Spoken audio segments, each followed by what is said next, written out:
نبی پاک صلی اللہ تعالی علیہ وسلم نے حج ایک فرمایا، قربانی حضور جس دن مدینے آئے اس وقت شروع فرمائی، اور ہر سال حضور قربانی دیتے، ہر سال دو جانور ذبح فرمائے۔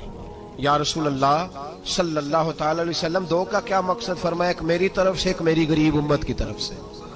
یا رسول اللہ صلی اللہ علیہ وسلم کس طرف سے فرمایا؟ ایک میری طرف سے، ایک میری امت کی طرف سے۔ کبھی فرمایا ایک میری طرف سے، ایک میرے اہل بیت اور میری امت کی طرف سے۔ دو جانور حضور نے ذبح فرمائے، اور پھر میرے حبیب پاک صلی اللہ تعالی علیہ وسلم کے غلام مولا علی شیر خدا، ابن ماجہ کی روایت ہے، حضرت علی شیر خدا فرماتے ہیں کہ نبی پاک علیہ الصلوۃ والسلام دو جانور ذبح کرتے تھے۔ خود حضرت علی کی جب باری آئی تو انہوں نے بھی دو فرمائے۔ تو صحابہ نے پوچھا کہ علی دو کیوں؟ دو کس لیے؟ تو حضرت علی رضی اللہ تعالیٰ عنہ فرمانے لگے مجھے میرے حبیب نے وصیت فرمائی تھی کہ علی تو نے دو کرنے، ایک اپنی طرف سے کیا کرنا، ایک میری طرف سے کرنا۔ تو میں ایک اپنی طرف سے دیتا ہوں، ایک اپنے نبی پاک کی طرف سے دیتا ہوں صلی اللہ علیہ۔ دو جانور۔ آپ لوگوں نے سنی ہوئی ہے یہ بات کہ مہینہ کھانا نہیں پکتا تھا حضور کے گھر میں۔ حضرت عائشہ فرماتی ہیں 3 چاند اور 3 سورج کٹھے کبھی نہیں دیکھے جب ساتھ روٹی بھی کھائی ہو، یعنی 3 دن مسلسل کبھی کھانا نہیں کھایا۔ قربانیاں کتنی دیں؟ بولیے۔ حضرت علی شیر خدا کا مکان کوئی نہیں اپنا، کوئی گھر نہیں بنایا۔ مولا کائنات شیر خدا، میں نے یہ بات پھر دہرا رہا ہوں، پہلے بھی میں نے عرض کی تھی، پکا کرنے کے لیے دہرا رہا ہوں۔ حضرت علی کا کوئی کاروبار نہیں بظاہر۔ بی بی صاحبہ فرماتی ہیں کہ کئی ہفتے صرف سرکہ اور کھجوریں۔ قربانیاں کتنی؟ اسی سارے صاحب لان ٹرے ہیں کہ ساڑھے تے لگ دیئے کہ نہیں، پکا۔ اور پھر جب بات ہوتی ہے دینے کی تو ماحول اور ہوتا ہے، جب لینے کی باری ہوتی ہے تو ماحول اور ہوتا ہے۔ قربانی واجب ہے اس شخص پر جس کے پاس 52.5 تولے چاندی یا 7.5 تولے، لیکن میں 7.5 تولے والا فتویٰ نہیں دیتا، میں 52.5 تولے چاندی والا فتویٰ دیتا ہوں، اس لیے کہ 52.5 تولے چاندی تو شاید تولہ یا 1.5 تولہ سونے کے برابر ہی ہو جائے، ٹھیک ہے نا جی؟ تو 7.5 تولے سونا 50-60 ہزار روپیہ جس آدمی کے اکاؤنٹ میں موجود ہے وہ قربانی کرے۔ بلکہ امام شافعی رحمۃ اللہ علیہ فرمایا کرتے تھے جس نے 3 کمروں کو تالا لگایا ہوا ہے وہ 3 کمرے فارغ ہیں، اس کے کسی کام کے نہیں، ان کی قیمت کا حساب لگائے۔ چھت پہ سٹور بنا دیا ہے، کوئی مطلب نہیں اس کا، اور جو ویسے رکھے ہوئے ہیں کوئی معنی ہی نہیں کمرے کا، فرماتے تھے حساب لگائے، قربانی کرے۔ رب کریم کی بارگاہ میں دینے کا جب معاملہ آیا تو تم گول کر گیا کام۔ میرے رسول کائنات سرور عالم صلی اللہ علیہ وسلم کا جب اپنے لیے چیزیں استعمال کرنے کا ماحول ہے تو محبوب پاک علیہ الصلوۃ والسلام نے مہینہ روٹی نہیں پکائی۔ یہاں جو آدمی ہر جمعرات کو 4 کلو بکرے کا گوشت پکاتا ہے اور ہر تیسرے دن مرغی کا گوشت لاتا ہے، وہ قربانی کی باری آتی ہے تو کہتا ہے میرے پہ لگتی نہیں۔ وہ ٹھیک ہے ابا جی لے آئے، ابا جی کی طرف سے قربانی ہے، اس دفعہ ابا جی کی، اگلی دفعہ اماں جی کی، اس سے اگلی دفعہ دادی جی کی۔ او خدا کے بندو، جس آدمی کے پاس پیسے ہیں پہلے اپنی قربانی واجب ہے۔ میری بات کی سمجھ آ رہی ہے عزیزوں کو؟ جو آدمی صاحب استطاعت ہے پہلے کس کی قربانی کرے گا؟ وہ کمائی کرتا ہے، اس کے اپنے اکاؤنٹ میں تنخواہ آتی ہے، ابا جی کے اکاؤنٹ میں نہیں آتی۔ اس نے اپنا بینک بیلنس چوری بھی رکھا ہوا ابا جی سے۔ پہلے اپنی قربانی کرے، اگر اس کو شوق ہے، دل کرتا ہے تو ایک اور خریدے، پھر ابا جی کی طرف سے کرے۔ اگر اللہ نے توفیق دیا تو ایک اور خریدے، اماں جی کی طرف سے کرے۔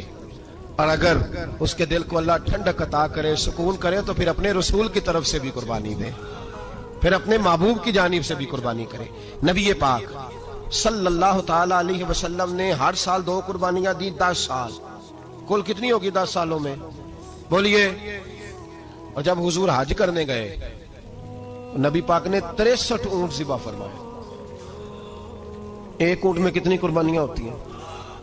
63 اونٹ حضور نے ذبح فرمائے۔ اور حدیث بڑی مزیدار ہے، حضرت ابو ہریرہ رضی اللہ تعالیٰ عنہ فرماتے ہیں کہ جب اونٹ ذبح کرنے کی باری آئی تو ہم سوچ رہے تھے، پریشان تھے کہ یہ تو بڑا مشکل ہے ذبح کرنا، بڑا مشکل ہے، اس کو تو نہر کرنا پڑتا ہے، گرانا پڑتا ہے، باندھنا پڑتا ہے، سب سے مشکل کام اونٹ ذبح کرنا ہے۔ تو نبی پاک صلی اللہ علیہ وسلم کی تو عادت کریمہ ہے، اپنے ہاتھ سے ذبح کرتے ہیں حضور۔ وہ ہمارا اللہ خیر کرے، اب اللہ ہی حافظ ہے۔ ذبح کرنا تو دور کی بات ہے، ہمارا جو BA پاس لڑکا ہے نا اس کو ڈر آتا ہے جانور کے پاس کھڑے ہوتے ہوئے، کہتے ہیں بچوں کو اندر لے جاؤ، 10 سال کا 12 سال کا اندر لے جاؤ، ذبح کرنا، روئے گا۔ اب بس کرو یار، یہ کس قوم سے تمہارا تعلق پڑ گیا ہے؟ ہمارے تو 12 اور 14 سال کے معوذ اور معاذ ابو جہل کی گردن کاٹ کے رکھ دیا کرتے تھے، اور تو بچہ بکرا ذبح کرنے سے ڈرا رہا ہے، اس کو کھڑا کر لا کے۔ قربانی تو جہاد کی ٹریننگ ہے، وہ کھڑا کر، اس کو کہا بیٹا یہاں کھڑا ہو، اللہ کے رستے میں بکرے کی گردن کاٹنی ہے، اگر کوئی شخص خدا رسول کے دین کی مخالفت کرے، کفر کا جھنڈا اٹھائے تو اس کی گردن بھی کاٹنی ہے۔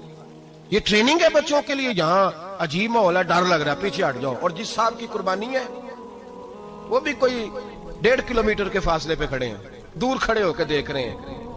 نفیس ہی بڑے ہیں جناب، لطیف ہی بڑے ہیں، کپڑوں کو کوئی قطرہ خون کا لگ گیا تو بڑی مصیبت بن جائے گی۔ اور امیر آدمی اس کا تو گھر کسائی نے خود فون کیا ہے کہ صاحب سب سے پہلے میں آپ کے گھر آؤں گا، اس کو پتہ ہے کہ منہ مانگی قیمت ملے گی۔ مہربانی فرمائیں، قربانی میرے رسول پاک صلی اللہ علیہ وسلم سے زیادہ نفاست والی طبیعت کسی کی نہیں۔ صحابہ کہتے ہیں اتنا حسین محبوب کا انداز تھا کہ کبھی کپڑوں پہ مکھی بھی نہیں بیٹھی تھی، اور حضور سے ہم سلام لیتے تھے، دست مبارک چومتے تھے تو ہمارے ہاتھوں سے کستوری کی خوشبو آنے لگتی تھی۔ اور فرماتے ہیں نبی پاک کا ہاتھ یوں ہوتا تھا کہ برف بھی اتنی ٹھنڈی نہیں جتنا پیارا حضور کا ہاتھ ٹھنڈا ہوتا تھا، پھر بھی حضور دست مبارک میں خنجر پکڑتے، جانور کو لٹاتے اور اپنی تمت کو سمیٹتے، اور اللہ کے حبیب گھٹنا رکھتے اس کی گردن پر، اور بسم اللہ اللہ اکبر کہہ کے ذبح فرماتے۔ حضور خود دست مبارک سے، تو اتنا زیادہ نازک مزاج ہو گیا ہے کہ اب یہ والی سنت ادا کرنا مشکل ہو گیا تیرے لیے۔ 63 اونٹ ہیں، اور صحابہ کرام علیہم رضوان فرماتے ہیں کہ حال یہ ہے ہم سوچ رہے ہیں کیسے ذبح کریں گے، کیا کریں گے، کیسے گرائیں گے، اور نبی پاک صلی اللہ علیہ وسلم کہتے ہیں ہم ابھی سوچ میں ہی تھے کہ حضور نے چھری پکڑی۔ خنجر جب حضور نے اٹھایا تو فرماتے ہیں اونٹ دوڑتا ہوا آیا اور نبی پاک کے سامنے آ کے لیٹ گیا۔ فرماتے ہیں اللہ کے رسول نے بسم اللہ اللہ اکبر کہہ کے ذبح کیا، اس نے ٹانگ بھی کوئی نہیں ہلائی، پیر بھی کوئی نہیں ہلایا۔ وہ کسی شاعر نے بڑی عجیب بات کہی تھی، اس نے کہا پھنسی جو دام میں بلبل تو لگی یوں کہنے، کرے گا قتل کیا تو نے جب اسیر مجھے، کباب شمع کے شولے پہ کیجیو سیاد، شکل گل نظر آئے دم اخیر مجھے۔ وہ کہتے ہیں بلبل کو شکاری، سیاد شکاری نے پکڑ لیا بلبل کو، تو سیاد سے بلبل کہنے لگی تو نے پکڑا ہے تو قتل تو کرے گا ہی نا، کھائے گا تو صحیح، ایک میری منت ہے۔ شکاری کہنے لگا وہ کیا؟ تو بلبل کہنے لگی جب تو مجھے ذبح کرے نا اور پکائے تو مجھے پھول سے بڑی محبت ہے، اس طرح کرنا، کوئلے اتنے زیادہ دہکانا، اس قدر زیادہ آگ جلانا کہ ان کی شکل گلاب کے پھول کی طرح سرخ ہو جائے، تو جب تو مجھے ان پر جلائے گا تو مجھے تکلیف نہیں ہوگی، اس لیے کہ محبوب کا چہرہ جو سامنے آ جائے گا مجھے تکلیف نہیں ہوگی۔ پھنسی جو دام میں بلبل تو لگی یوں کہنے، کرے گا قتل کیا تو نے جب اسیر مجھے، کباب شمع کے شولے پہ کیجیو سیاد، او شکل گل نظر آئے دم اخیر مجھے۔ اعلیٰ حضرت بریلوی علیہ رحمہ فرمایا کرتے تھے، فرماتے تھے بڑی تکلیف ہوگی جب جان نکلے گی۔ روایتوں میں آتا ہے جس طرح باریک دوپٹہ جھاڑیوں پہ ڈالا جائے، کھینچا جائے تو پھٹ جاتا ہے، یوں تکلیف ہوگی۔ پر فرمانے لگے رسول اللہ کے غلام کو کوئی تکلیف نہیں ہوگی۔ حضور کیوں؟ فرمایا اس لیے کہ جب جان نکلنے لگے گی تو سامنے جلوہ والضحیٰ آ جائے گا، حضور کے جلوے ہوتے رہیں گے تو پتہ ہی نہیں چلے گا جان کیسے نکل گئی۔ پھنسی جو دام میں بلبل، تو صحابہ فرماتے ہیں کہ اونٹ دوڑتا ہوا آیا، حضور کے سامنے آ کے لیٹا، نبی پاک نے ذبح فرمایا اور فرماتے حد ہو گئی۔ حضور نے توجہ فرمائی تو دوسرا دوڑتا ہوا آ گیا، تیسرا آ گیا۔ حضرت ابو ہریرہ فرمایا کرتے اونٹ ایک دوسرے کو دھکے دیتے تھے، پیچھے ہٹ جا، پہلے میں نے جانا ہے، پہلے میں نے جانا ہے۔ 63 اونٹ وادی منا میں حج کے موقع پر میرے رسول پاک نے دست مبارک سے ذبح فرمائے۔ ہر قربانی حضور نے اپنے ہاتھوں سے فرمائی۔ قربانی واجبات دین میں سے، ضروریات دین میں سے، اور کوئی اتنا لمبا چوڑا مسئلہ نہیں، بہت ساری چیزوں کو خود بخود مشکل کر لیتے ہیں۔ ٹی وی پہ خبر آتی ہے فیصل آباد کے 2 بیل ہیں، بولو اور ڈولو، پتہ نہیں کتنے من ان کا وزن ہے۔ ان سے پوچھا جا رہا ہے کہ بولو ڈولو کھاتے کیا ہیں؟